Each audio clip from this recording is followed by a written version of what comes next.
There we go.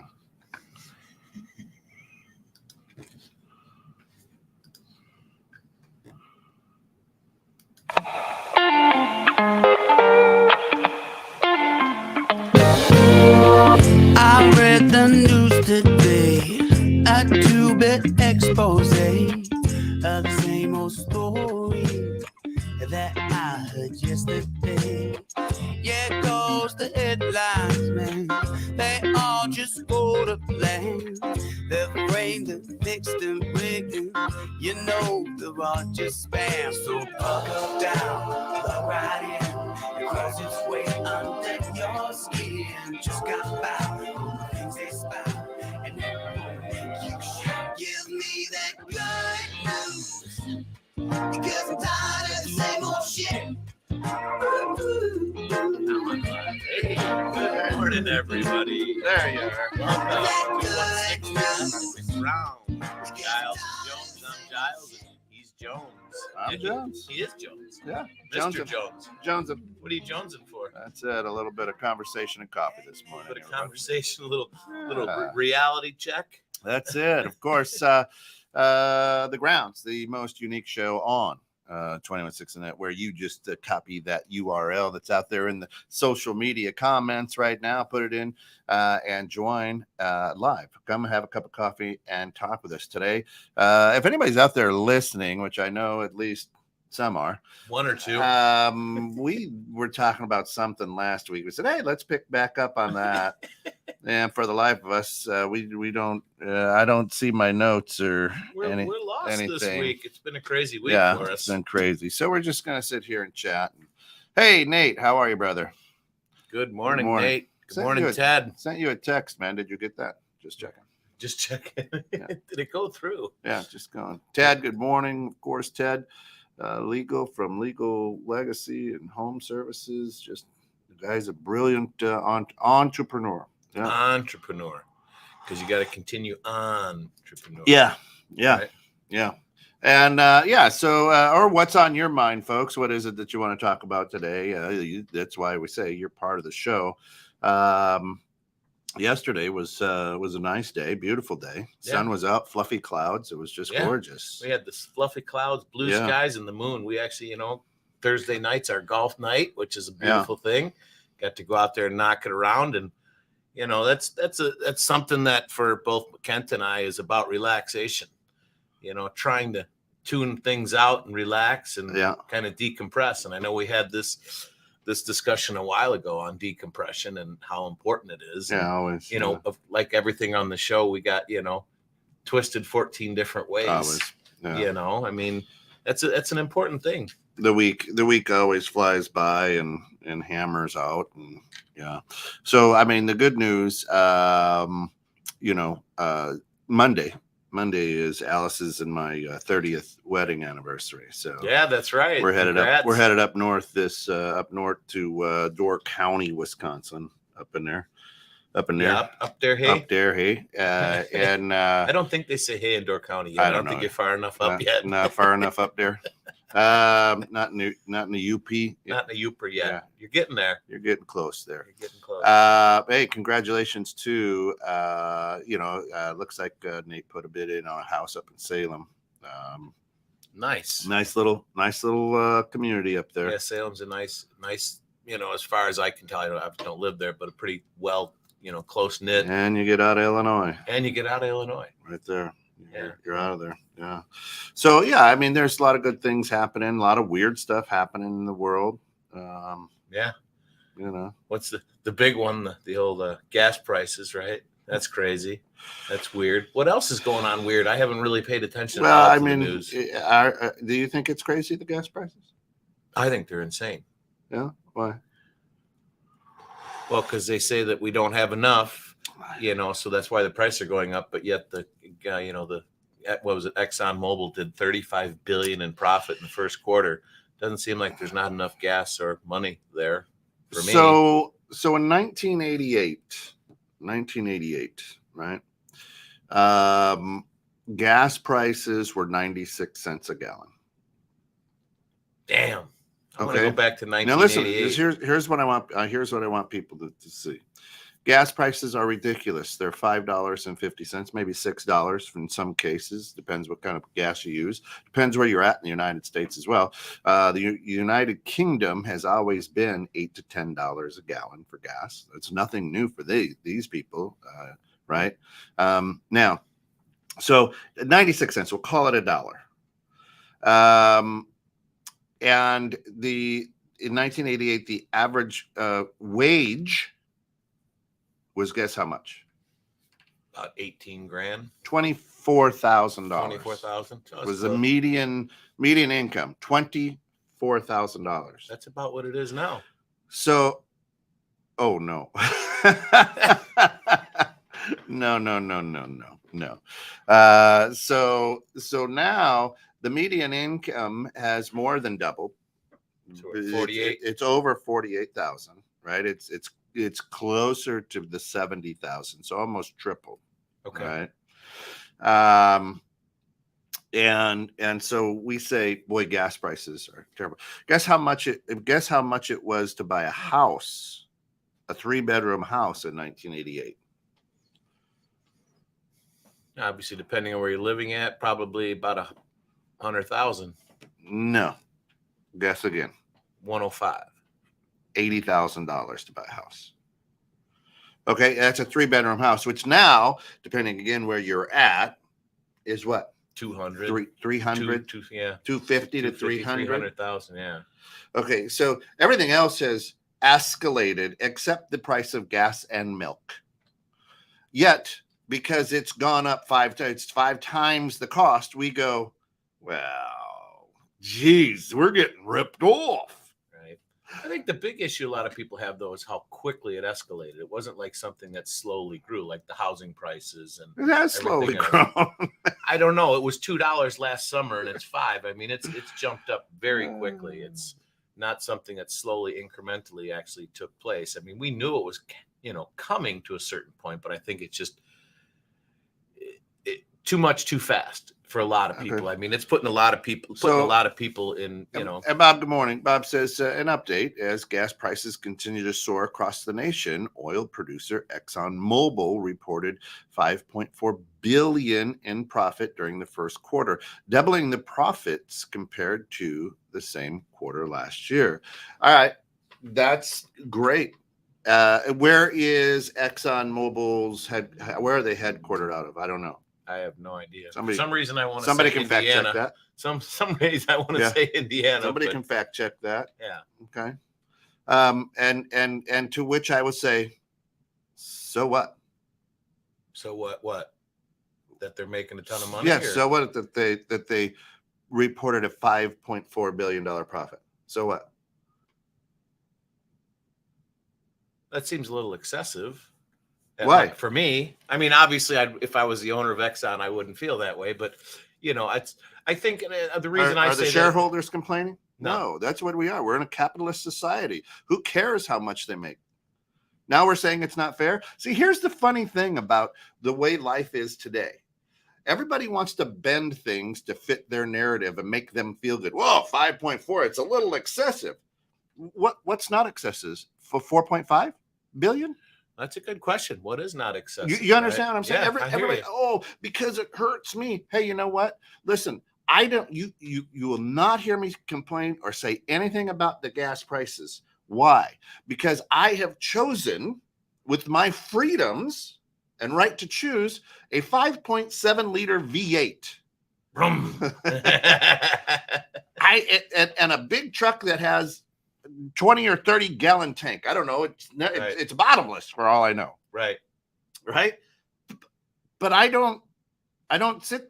That's my choice. If I wanted to get a smart car, I'd get a smart car and I wouldn't care. Or maybe I would then buy, if I really cared about it, really was upset about gas prices, I would go buy an electric car. Which is, I think, part of the reason that they're escalating so quickly. Sure. Because, hey, back in the 70s, we had a gas shortage. Why? Because we wanted people to get out of the big V8 heavy cars and get them into the 4-cylinder cars because they're more gas efficient. Right. Well, that was the embargo, too, They say. I'm just saying. I mean, it is everyone's choice. And, I mean, the government is pushing heavy for e-vehicles. Yeah. So there. See, Ted says, yeah. So did wages. Wages have increased, which gives companies a justification in their head to raise prices. Well, you have to be able to pay for employees. Right. No, it definitely goes hand in hand. Yeah. But I think the big issue here, and you can go into politics, which we don't want to go with this, but we're not. It's escalated so quickly. From the $2 that we were used to paying last summer, $2.38 or whatever it was last summer, to $5 and $6, and that is a sticker shock to people, right? And with everything else going on in the world, and all the people that weren't working for so long are the ones that are working from home now are benefiting huge. My son and I were talking about that yesterday. Yeah. He's working from home. If he had to go to work and drive to work every day, which is down in like Rosemont area. Yeah. He'd basically almost, be washing out his paycheck every week because of the gas prices driving down there. So, so he's not. So less people driving? No. So supply and demand goes, well, there's... I think demand's out there huge still. I mean, people are still driving like crazy. The roads are packed, which kind of boggles my mind to a certain point because everyone's bitching, but they're, we have to go to work. We have to make a living. But how do you bitch about this and still be able to make a life? First of all, we had the Great Resignation, right, in 2021, where millions of people just walked out of their jobs, right? So the people who are crying and complaining, you left your job. Well, I didn't leave my job when I'm crying and complaining. No, you are very cry baby today. Yeah. No, I So why not go get a smart car and put a ladder on your smart car and go do inspections? I can say I definitely have thought not about getting a smart car, but definitely getting something more fuel efficient for sure. With what I do, it's really tough to change that out. How about that boat? I haven't used it yet. What's the gas prices out on the water? I don't know. I would not put gas in my boat in the water. Right. That's probably $10 or more. Yeah, probably. I don't know. We were talking about that last night. Actually at the mixer, at the mixer event over at Boone Creek, and I said I don't know what it's going to be like. It's going to be interesting to see if that's going to hold people back, from enjoying themselves. I mean, we work hard, so we should still enjoy ourselves. Do you need to maybe budget a little bit more? But I would imagine it's probably going to be close because it's usually $1 to $1.50 more per gallon on the water, but that's our golf for you and me, at least it's supposed to be relaxing unless you're not shooting well, but that's a relaxation and people are giving up. I hope they don't, but they're giving up their, time to go out and relax and decompress, which was kind of what I started out with. Decompression. It's so important to get out there, relax, to, kind of try to clear your head and forget about all the world's issues. Ted says if things rose more gradual, there'd be less feel of a hit on their wallet, which is why everyone is bitching about it. Right.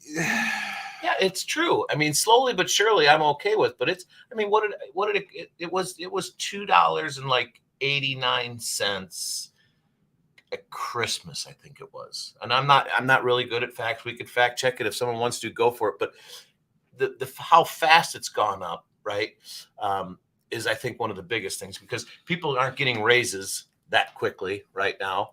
I mean, inflation's up, so everything's costing more right now. So a lot of people are never has. You can turn into Innovative Strategies with Bill Hasse about financial literacy. That's a great show on Wednesdays. But everybody gets a 2 to 3% raise, where the cost of living has always increased at a 10 to 11%. So it doesn't matter. I can rebuke that point by saying never has raised people's raises. You're an employer. Your raises that you've given people haven't matched the rate of the rate of cost of living. Yeah, right now, and that's okay. Right. So throughout history, we're like, hey, man, you've done a great job. We'll give you a 3% raise. Man, I got a 3% raise. Right. It's 22 cents. Yeah, right. You're right.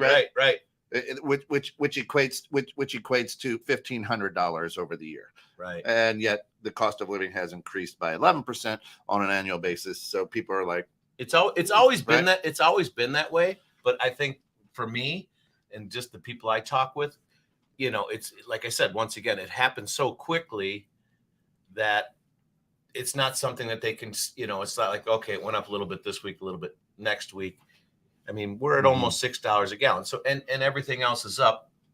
And so it's just, everyone's already up in arms anyway. And so now this is just another thing for them to really get upset about. And, they're having to, not change their life, but amend their lifestyles right now to really be able to, afford to continue moving on. And that's tough. That's stressful. And, people are upset. They're not happy. They're looking people are upset because they've chosen to buy into the narrative and the story that has been fed to them. And it started, as we talk about gradual, how do you boil a frog? You put a frog in cold water and you gradually heat up the water. The frog doesn't jump out. You try to throw a frog into a boiling pot of water, it's going to jump out. Right. Guess what, folks? You've been sitting in a pot for many, many years, some of you for most of your life, and have just allowed this pot to start to boil. Right. And now we have people trying to be added to the pot, which they're saying, holy shit, this hot. Yeah, right. What are you guys doing in there? It's a quick shock. Wait a minute. Huh. Right. It's a quick shock to the system. Truthfully, here's what it is. Kent, Exxon's corporate headquarters are in Irvine, Texas.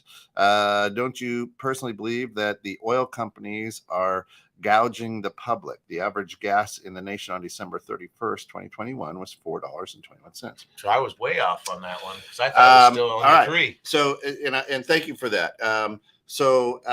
Do I feel, truthfully, I can't answer that because I haven't done enough studying to see if their costs have been the same. Right. So here's what I mean. Well, their costs have definitely gone up. I mean, now, everyone's have.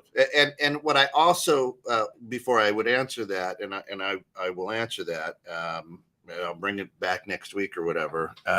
Price gouging gases. I'm writing it down. Writing that down. Note taking. Right. Just so you remember that for next week. Right. But I mean, and a lot of people do feel it is gouging right now. When you post a 5.4 billion, and every company, we're a capitalist society. Every company has the opportunity to make that money. Why? What is their earnings been all the time? Doesn't matter. Right. And here's why I'm saying too is I don't know how big of a I don't know how much money and leverage they have, like the tobacco industry, right? With American politics, right? I'm going to guess that they have a lot of money going into their big lobbyists is special what I'm trying pockets, to say. Yeah, special pockets, right? Yeah, they're sure. big lobbyists. So I have to do a little bit of research. So before I answer that, do I think that they're price gouging? I can't say yes or no because I don't know. On the surface, it definitely seems that way, right? Because we don't know we don't know their business. No. Why would you not say that? For me, you would think a company, granted, like I said, it's capitalism, they can make as much money as they want. And I think no. Because here's why I say that. I say that because if when gas was 96 cents back in 1988 and they were still profiting billions of dollars, I was okay with that. You understand what I'm saying? Because it was easier for you to afford that 98 I didn't care how much they were making. You see what I'm saying? Yeah.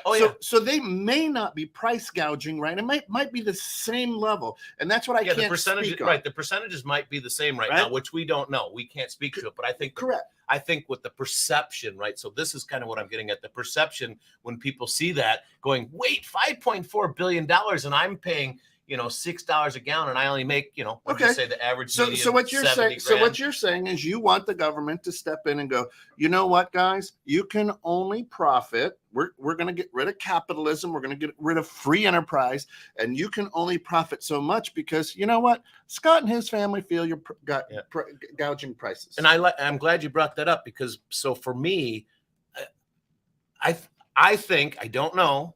I think that like all the gas companies are basically one. I think it's almost a monopoly, right? Like they price out the way that they want. And I haven't done the research on this. This is pure and simply how I feel, right? Because would I love to be part of Exxon? Absolutely. But do they have a heart? I don't know. I don't know what they do. I don't know what they donate back to the world. I don't know what they give to the world. But when you look at it from that perspective, it's like, holy cow. There you go. So, right? Alex, good morning, and thanks for getting up early. Oh. Out in California, our gas is $1 more than Illinois because of taxes. A lot of what we do is tax driven. Oh, I yeah. don't think gas Absolutely. truly costs more here than Illinois. It doesn't. Thank you. Now, I know that people in Illinois that think that vote one way have tried to say we're going to max out with this amount of gas tax and we're going to freeze it and lock it. And some people who vote another way are saying, can't do that, can't do that, can't do that. So yes, a lot of it is taxed, especially here in Illinois. Well, here's a perfect example. Like I was in Dubuque last weekend, right?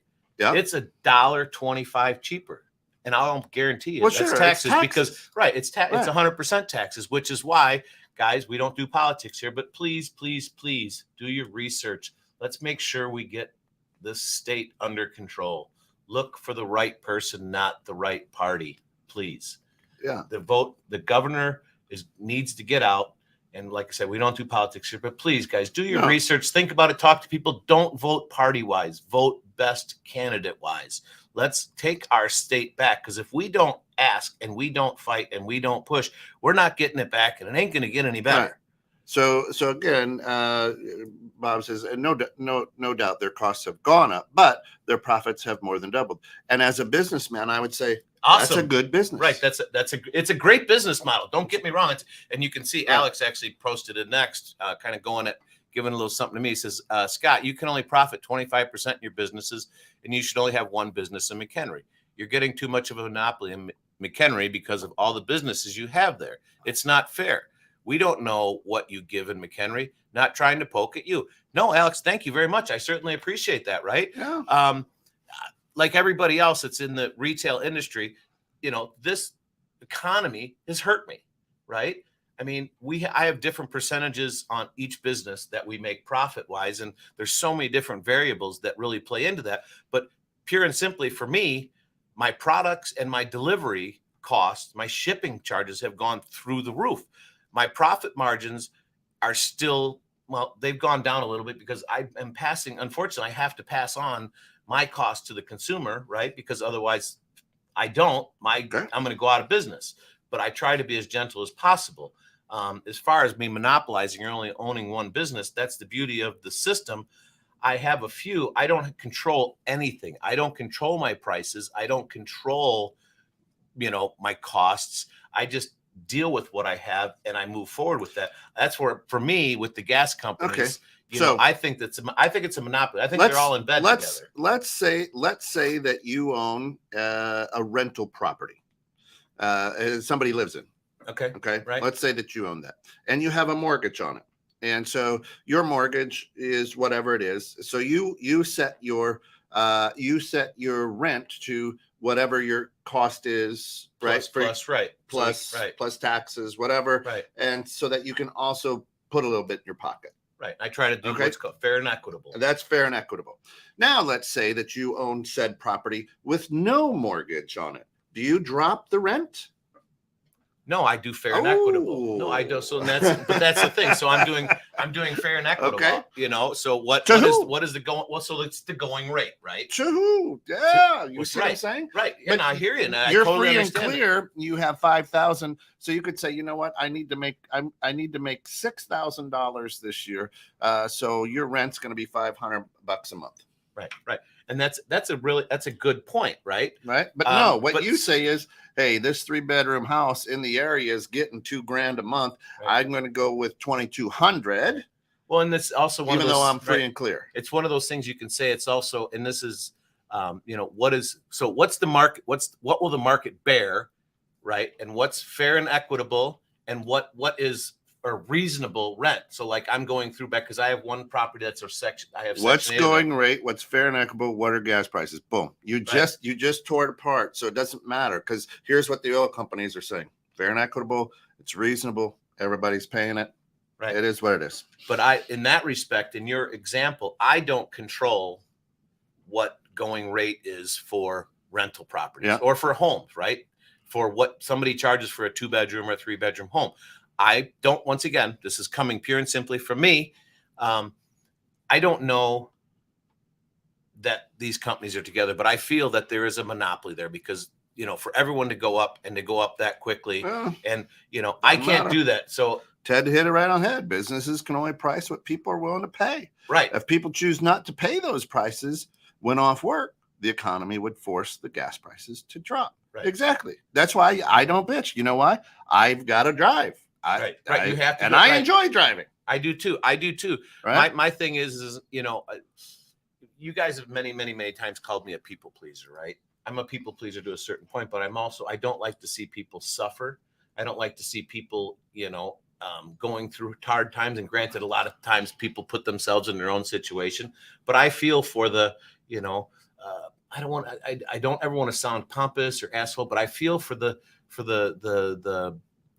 I don't know what the word would be. I don't want to say the average, the typical American that's living paycheck to paycheck, that this is, this is almost catastrophic to a lot of them. Listen, and here's Gary Vaynerchuk had a great piece this past week, and I haven't listened to him in a while. We in America have to change what success is, because you're like, oh man, the average guy, the poor guy. Well, let me tell you what, I can drive down to Barrington and see a 10,000 square foot home where that person is living paycheck to paycheck, and we look at that and go, man, they got it made.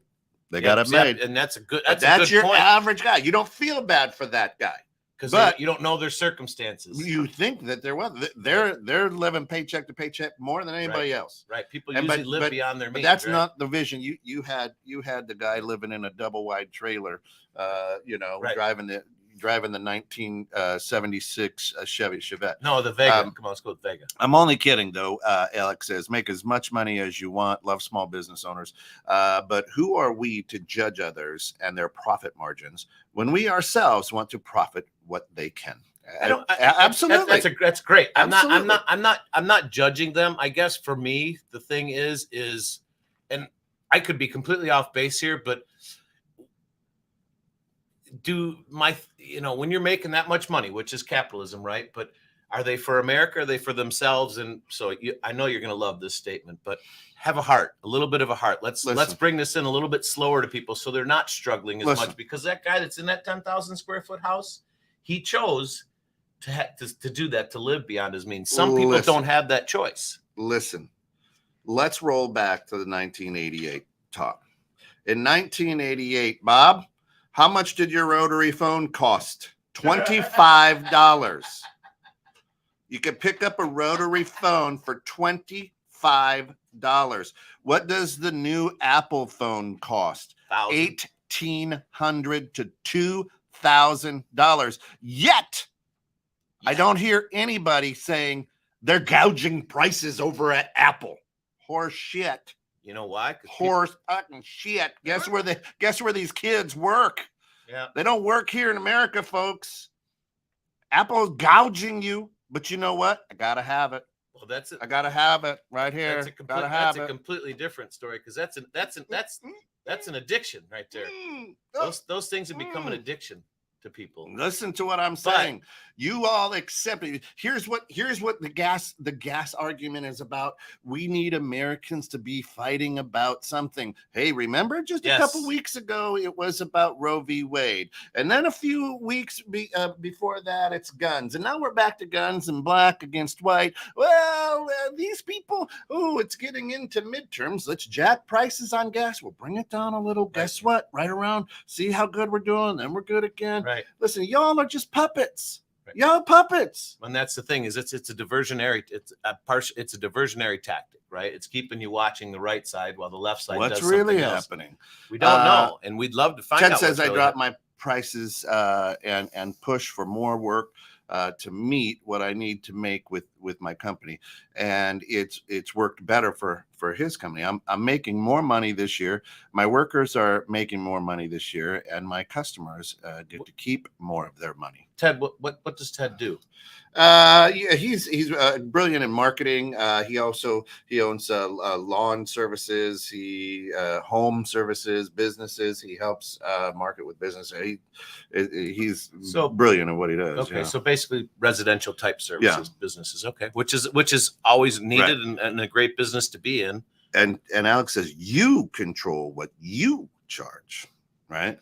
I do control what I charge, but I can't control what I pay. And that's, I try to be fair. I try to be fair and equitable and make sure I can continue to keep my doors open, make a profit to pay my workers a fair salary, or fair hourly wage. Cause I don't have any salary people, because we honestly do care a lot, and we give back a decent amount of money to the city of McHenry and other, local establishments, like rescues and stuff like that. And I try to keep it fair and equitable. And when people come in and they say something to me, I'm like, I'm doing the best I can. You like coming here. I've actually cut my profit margins to keep my customers, keep them happy, keep them fed, or, keep their animals fed or their wife fed. If you go to Fantasy Factory over at 818 Front Street, which the show today, guys, is brought to you by Cannabis CBD Shop over at 818 Front Street in McHenry. It's 815-687-2608. If you're feeling stressed out, need a little relaxation, or just want to get your body back into homeostasis, come check us out. We as a country have to take control of what we're willing to pay so that those in the lower class making less than $30,000 a year can actually live. Well, here's the issue. There's upper class and a middle class now. There is no lower class. We've gotten rid of that. You're just on the lower end. How do we take control of what we're willing to pay? I'm not willing to pay $5.55 a gallon, but I have to pay it because I have no choice, because I need to go to work. I need to get my products to my customers. So Alex, of course. So I just grin and bear it. Yeah. Alex, of course, owner of Prime Media Consulting, says, I'm trying to make $1 million a month. That's my goal. It's a crazy, hair ass extreme goal. It's called a BHAG, big, hairy, audacious goal. Help as many people as I possibly can along the way. Is that a bad thing? Some people will say yes. Some people will say no. It all depends on your perspective on life. Well, my comment to that just quickly is, if you're what are you trying to make $1 million a month for? Is your main focus just money? Or is your main focus, do you have an end goal? No, that's just a big, that's right. But I'm saying, is it just, it's a BHAG, right? He says, wanting to make $1 million a month, right? He helps as many people as he possibly can along the way. So he gives a lot too. I know. I haven't met Alex. I'd love to meet you. He gives a lot as well. Also love to meet all the people that come in. You guys should come into the studio sometime. We'd love to have you in here great. live. Ted's in a wheelchair, and I'll carry him up. I got no problem with that. And who are you to judge either way? Yes or no? Right. No offense, Ted. I call bullshit on that one. Right. Yeah. Well, I don't know if it's who are you to, I don't know if I'm judging or any of us is judging. I'm just merely simply coming out and saying, this is how I feel. And this is what I'd like to do. Obviously, I'm the type of person that would love to live in a utopian society. I know that's not possible, but at the same token, it is possible to live in a more caring, a more accepting, a more compassionate society, more empathetic society to the people that are really struggling right now.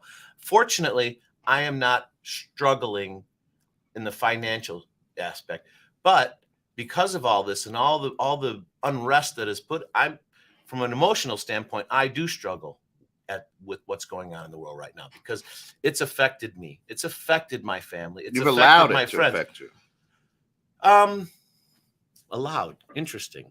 Right. And I don't know if I could say allowed, but it's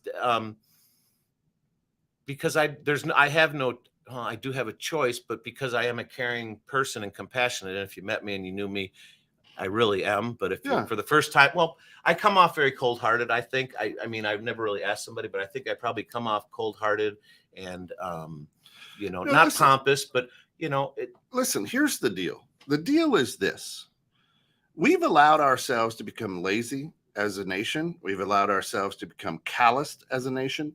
We've allowed ourselves to become drugged as a pill for that as a nation. And no, I'm just talking about the chemicals in our food.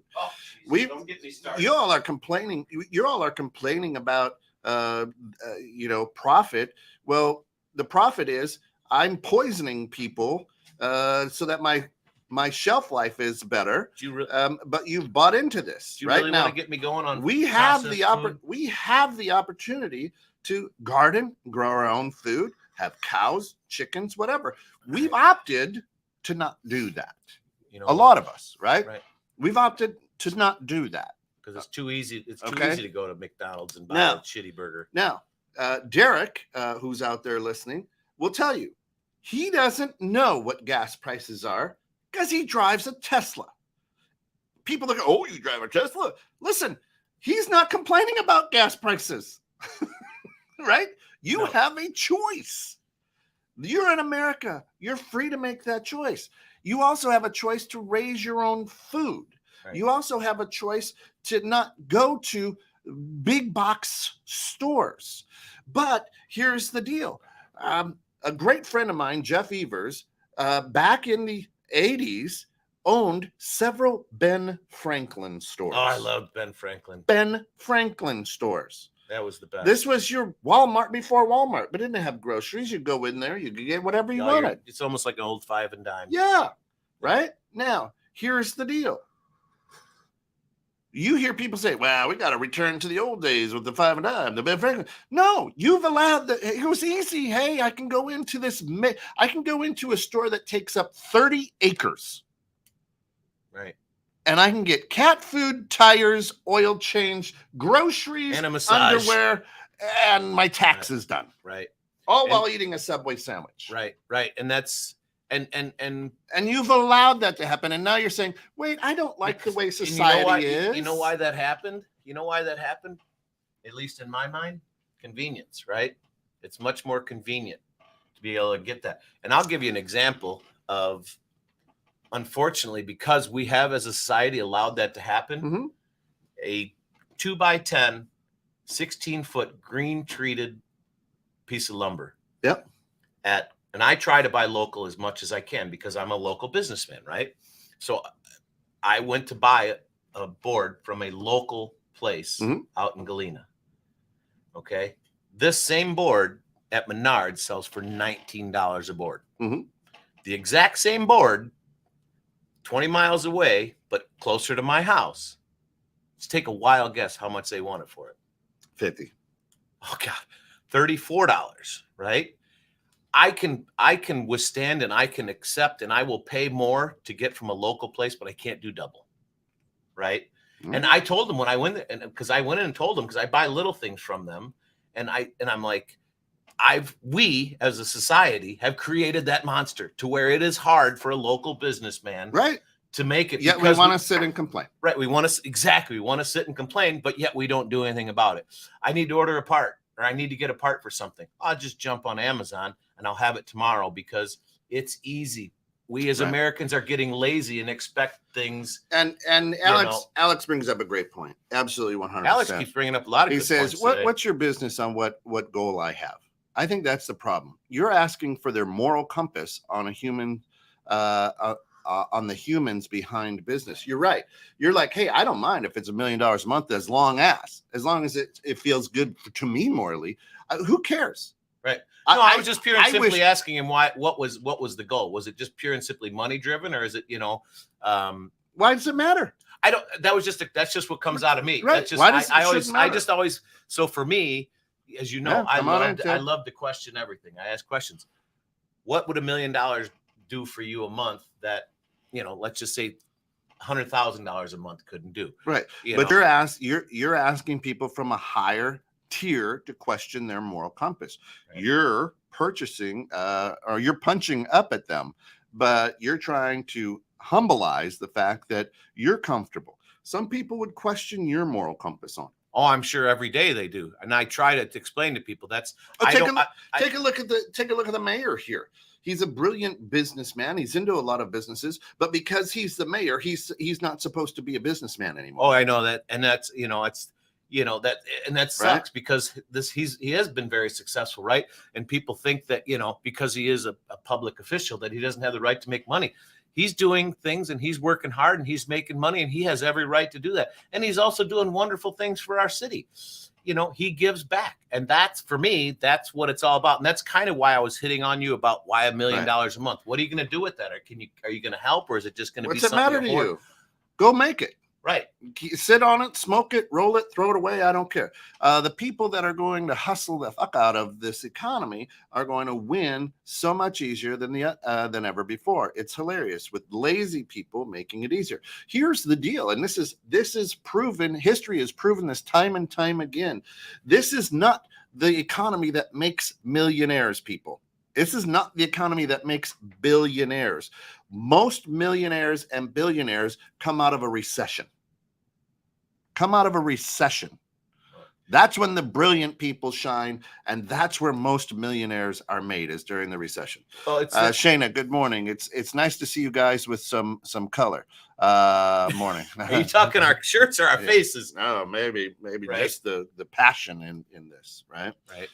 216 well, needs a prepper show, I think. Yeah. Well, you know what? I mean, and that's, there are more millionaires and billionaires made in economies like this, because it's the people, such as myself or the mayor, or, even like you, that, that take advantage, that I don't want to say take advantage because that sounds bad, but take advantage of the things in front of them. Right now, there are a lot of opportunities, okay, for you to expand and grow and to do things, but you have to be willing to put your balls on the line. You have to take that risk. And, that's when, economies like this, when you decide to take that risk and move forward, that you can actually, make more money. And not that money is the end all do all. But then you get people are like, oh, their profits more than doubled. They're right. Bad people right now because people are suffering. Right. Well, from a businessman standpoint, what's the old saying? You strike when the iron's hot, right? If you've got a good deal in front of you, you take that.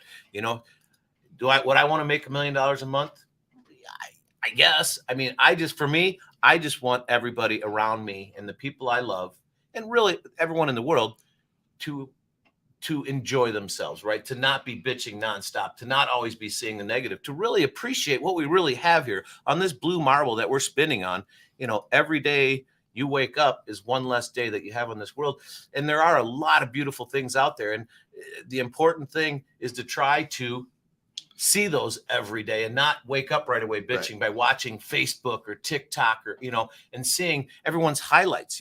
Look at your own highlights. Look at what you really have in front of you and appreciate it. Because I know God knows that for me, I wake up first thing in the morning. That's not the first thing I think of. Oh, this is nice. It's a great day. I've got a nice house and I've got, a healthy family and I've got a vehicle. I can afford food. My thing is, what do I need to do today? Where do I need to go? What has to happen, instead of enjoying the ride, right? Enjoying the journey, because there is the only destination we all have, folks, is death. That's the only thing that's guaranteed, and our taxes, right? You don't have to pay taxes. You don't. You don't. Jail, but you don't. Yeah. Now listen. Alex says you're flip flopping on it, Scott. And yeah, he is. Yeah. Yeah. I agree, Alex. You should be able to make $1 million a month if you would like. My point is, you can serve more customers and help our government get a lot more people off public assistance by keeping prices affordable, which should also allow you to save on taxes. Now, Ted, I appreciate the dagger that you're willing to die on. However, here's what I know, and I believe you know it as well. First of all, if we ever think that government is the answer for anything, you are wrong. gravely mistaken. Government more than likely is the issue for everything. 100%. Now, the people who are on public assistance want to stay on public assistance. Not all, but majority. Listen to what I'm saying. Listen to what I'm saying. At a time in my life, I lived in Section 8 housing, right? Because I had to, because I couldn't afford anything else. But I didn't stay there. I wanted to get out of it. It's meant to be a hand up to help you get a hand up to get back on your feet. Because I lived in assisted housing as well. That's the way you and I approach it. Right. A lot of people on public assistance, the majority, I will say, and I don't know if it's 51%, I don't know if it's 92%. I'm just saying the majority prefer to stay on it because it's easy. It's an easy life. I get 400 on my Link card every month. I get $400. Right. That's a lot of groceries. It's predictable. It's predictable.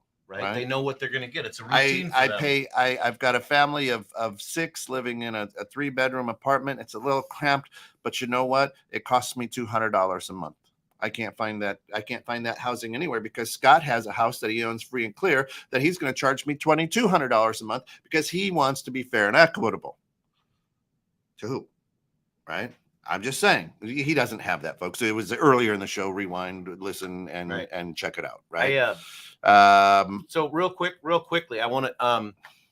Alex said, Scott, you're flip flopping on it. Yeah. How am I flip flopping? I'm listening. I'm trying to understand what's going on and listening. And that's what's beautiful about this show is I have my perspective, and you guys throw out a different one. And I'm okay. Let me look at that differently. Yeah. Maybe I am wrong because I'll tell you what I make right. Yeah. Well, and that's. But I'm not. I'm not a please. I'm not trying to please or to come to you guys. I'm trying to understand. Right. So because I live in my own little world, Alex. I'm trying to expand and to grasp other people's thoughts and ideas. And that's the one thing that I love about this show, because actually, believe it or not, Kent and I are like 2 peas in a pod. If you sat with us when we're not on the show, but when we get here, you guys, and I love every one of you listeners for tuning in to us, because you guys make me think, you make me stretch to go out and go, well, wait a minute, maybe I am wrong. Right. Or no, I think you guys are crazy and I'm right. And that's what works for me. So if I'm not, what was it, Clinton, Mr. Waffler, right? You know, he'll tell you red, and then when the camera changes, he'll tell you blue. I'm not. You got blue. I'm not really doing the do. Shayna says, going through the COVID thing, many of the places I've traded at have shown a glimpse of where their moral compass heads. I have not. I have made note and moved them to the bottom of the list. I'm not judging you as much as rewarding those in closer alignment with my core values. Let it play out. You're absolutely right. Right. You should. And that's the way you should be. And that's the bottom line. We have, as a nation, we have lost the ability to critically think. And Ted has said it before. Stop doing business, stop driving, stop buying gas. And that is how you force people. Right. So I've got this big V8. Now I take a look at, right. Alice and I are going on a trip this weekend for our 30th wedding anniversary. And we've got friends who moved into Wisconsin over to Janesville.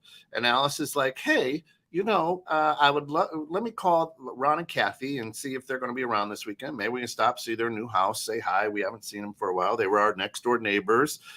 We moved, they moved, and some of our dear friends, and we miss them. And I go, I don't think Janesville is on the way to Door County. Not even close. Right. And in the past, hey, 96 cents a gallon, $1.92 a gallon, $2. I've been like, all right, let's cruise over there. But you're telling me it was relevant price-wise. Let's cruise over there. Right.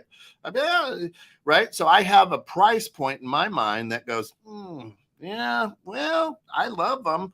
Maybe we could Zoom call them because now it's not going to cost me. You just told me though that it's all relevant. So no, it is. So what's the difference? Why wouldn't you do it? I have a price point. That's what I just said.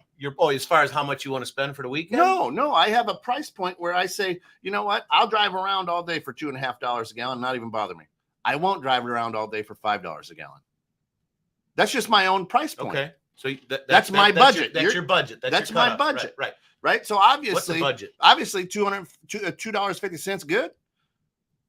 $5 bad.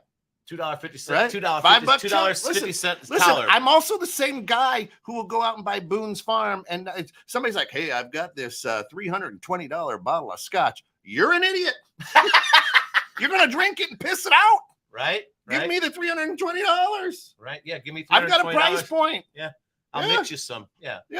Right. Listen, truth. Right. I'll drink Boone's Farm all night. I'm good. So what Shayna said, I really like that. And so our motto in our family really has always been, you vote with your dollar. Right. So if you don't like somebody and you don't like what they stand for, don't shop there. Right. Local big box, gas station, whatever, you have to vote with your dollar. And that's what a lot of people these days, I don't think, understand, that they have that choice. They don't have a choice to get cheaper gas unless they, I don't know. Some of they have these new apps and shit. You can go in and save a little bit of money, but that's something they have no choice with. But they do have a choice to shop at Jewel, Meyer or Woodman's, or to shop at over at Reese's, Angelo's, right? yeah, or right. they have the choice to go shop at Right. Reese's Bakery or to go to Right. PetSmart, right? Yep. That's their choice, and ultimately, what their choice, where they tend to spend their dollar, will play out, right? So I mean, because if people continue to go to PetSmart or Pet Plus or whatever, all that, businesses like mine will go away, and then there will be more of a monopolized price structure for that industry, right?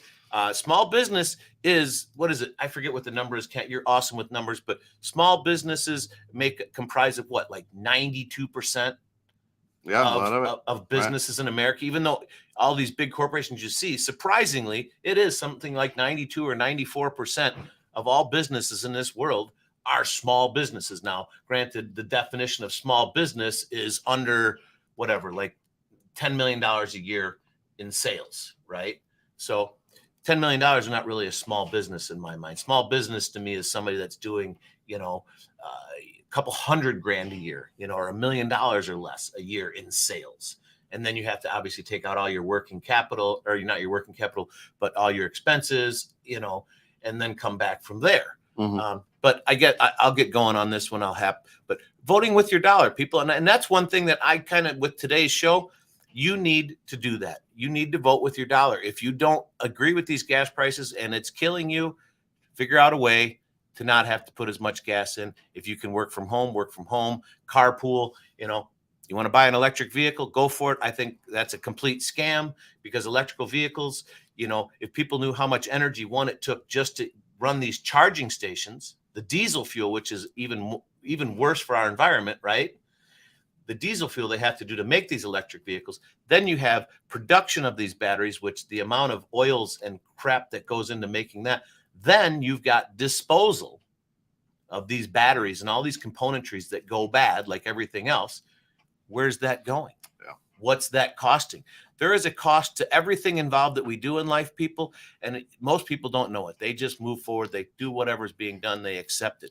There's a huge cost. Electric vehicles, I get it. I understand it to a certain point, but I don't feel it's going to be any better for the environment than our fossil fuel for our cars. Could they make our cars better and more fuel efficient and less of an environmental hazard? Absolutely. They've done that. They have become more efficient. They put in these, which I think is hilarious and weird. You stop at a stop sign, your car shuts off. You take your foot off the brake, my new car right does that. Yeah. Yeah. Well, Not my truck. Right. But think about that. All the wear and tear on that vehicle, right? Yeah. Technology has made it so it's not hurting. Right. But and that's what I'm kind of, getting at, is the technology, right? For the e-vehicle, it makes some sense, but it's not. They're pushing the government. Well, people do it to reduce carbon footprint. However, to mine the whatever it is. The fuel oil, the coals, all those precious metals and stuff. That's the thing. A lot of people don't even realize it's very dirty. And like I was just saying, I forget what it was, to charge a 3-hour charge on a fast charge battery thing takes like 3 gallons or 4 gallons of diesel fuel. Diesel fuel, people, you drive behind those vehicles that blow all that black smoke out. That's worse on the environment than what we're pushing out of a gas fire. I mean, Shana says, people earn for many reasons. Ego is a big one. It's the reason why the same purse that sells for $4 would sit in a clearance bin in Walmart. $4,000 or $4,000 is in a clearance bin at Walmart. Perceived value is low if not recognized as a representation of some kind of financial stress. And up earlier, Alex says, taking power, a lot of people with power, like a mayor, it is easier to get things done. Open businesses seems to, if you've got power, money follows the power a little bit. And it doesn't make it easier, but like what you're putting up, like, we'll use Wayne as an example. He is in front of a lot of people, so he gets a lot of business ideas thrown at him, right? It's his choice whether he wants to go at it, right? When the people you associate with, are what can help make and break you, right? I mean, there's a saying out there. I think you've heard this: show me your five closest friends, and I'll show you your future, right? If you're hanging out with the ditch diggers, nothing wrong with ditch diggers, okay? But if you're hanging out with ditch diggers and real true blue collar people, you're probably not going to become a CEO of a major corporation, right? But if you're putting yourself in the situation to where more opportunity is open to you, right? I mean, think about how much business you get from associating with people in, let's just say, the Buzz or the Chamber or anything like that, right? You're associating with people that are moving and shaking and want to better their lives, however that may be. But if you weren't doing these things, you wouldn't be put in front of these people to give you the opportunity to earn and to better yourself, whatever that betterment may be, right? You brought up earlier about success. Listen, anybody who's ever gotten any business out of a chamber mixer, say something. I'm right here, my brother. Never happens. I'm Never right happens. here. I actually, believe it or not, because Never well, like for my dog, for Reese's Barkery, right? Yeah. When I tell people, it's still to my mind, to this day, boggles my mind how many people don't know that our store is there. And it's been there since 2001. And so many people don't even know about it because the old owner, God bless her heart, great lady. She just didn't market. She didn't advertise. She just existed. She just did her day to day. That's what she loved to do. Right. But Thanks, me being out there in the public, talking to people, lets them know it's there. Meeting somebody at a mixer. Hey man, stop in. Here's my business card. They come in, they get a dog treat. They never come back. It's not paying your rent. Chambers are not designed. A chamber is not designed to get you business. It's an opportunity for you to brand yourself and rub nuts with people who also think that a chamber is a great thing. I'm not poo-pooing chambers. I love chambers. I'm a part of many of them, right. And I've been ambassadors. I've been on boards. I'm just telling you that this whole concept is wrong. You hustle to go get what you get, and somebody will always go, oh, well, you know what? Listen, Lisa, I gave Lisa a referral. It was my anniversary, so I bought flowers from her flower shop. Did not pay Lisa's rent. Right. It didn't. She's like, oh God, the chamber once a year. The chamber puts you in wonderful. front of the people, Yeah. in front of a bunch of other business people, and gives you the opportunity to at least let people know that you're out there. The more people you talk to, the more opportunities potentially that will come your way. And that's what I was getting at with, like with the mayor. He talks to a lot of people, and a lot of people, be like, what about this? What about that? I mean, we just didn't come up with the idea for the Vixen, by ourselves. It's something that steamrolled off of, unfortunately, the pandemic that caused nobody wanted to come sit in a movie theater. Listen, if everything was so great, if your life was so great, if the big houses and the six-figure incomes were so great, there wouldn't be such a move in this country. I can't speak for Europe because I've never been to Europe, of people wanting to get off grid, to go back to little farmsteads, to go back to, you know what? I'm tired of the simpler hustle. Life. I want.